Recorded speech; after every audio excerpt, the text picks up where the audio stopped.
నీటితో పాటు బంగారం ప్రవహించే నది. అక్కడికి వెళ్తే ధనవంతులు అవడం పక్కా. ఈ నది మరే ఇతర నదిలో కలవకుండా నేరుగా బంగాళాఖాతంలో కలుస్తుంది. ఈ నది మొత్తం పొడవు 474 కిలోమీటర్ల దూరం ప్రయాణించి ఒడిస్సా దగ్గర బంగాళాఖాతంలో కలుస్తుంది. భారతదేశం నదులకు పుట్టినిల్లుగా పిలుస్తారు.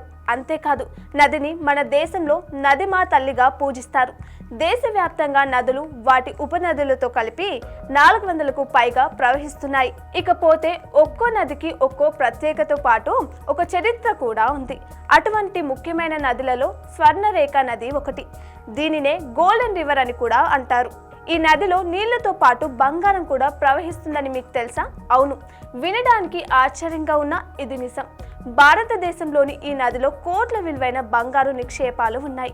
నీటిలో బంగారం ప్రవహిస్తుంది. రోజు అక్కడి ప్రజలు బంగారం కోసం నీటిని జల్లెడ పడుతుంటారు. స్వర్ణరేఖ నది లేదా గోల్డెన్ రివర్ ఇది జార్ఖండ్ రాజధాని రాంచీకి సమీపంలో పుట్టి జార్ఖండ్లో ప్రవహిస్తుంది. ఇక్కడ నివసించే స్థానిక ప్రజలకు ఇది ముఖ్యమైన ఆదాయ వనరు. ఎందుకంటే ఇక్కడి ప్రజలు ప్రతిరోజు నది ఒడ్డుకి వెళ్లి నీటిని ఫిల్టర్ చేసి బంగారం సేకరిస్తుంటారు. స్వర్ణరేఖ నది మూలం జార్ఖండ్ రాజధాని రాంచీ నుంచి 16 కిలోమీటర్ల దూరంగా ఉంది. ఈ నది జార్ఖండ్లో పుట్టి పశ్చిమ బెంగాల్, ఒడిస్సా మీదుగా ప్రవహించి బంగాళాఖాతంలో కలుస్తుంది. 100 ఏళ్ల తర్వాత కూడా ఈ నదిలో బంగారం ఎందుకు ప్రవహిస్తుందో శాస్త్రవేత్తలు కూడా గుర్తించలేకపోయారు.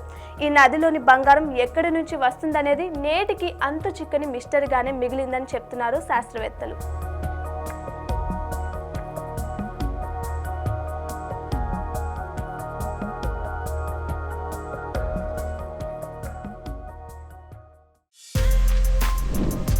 For more videos like this, subscribe Big TV channel.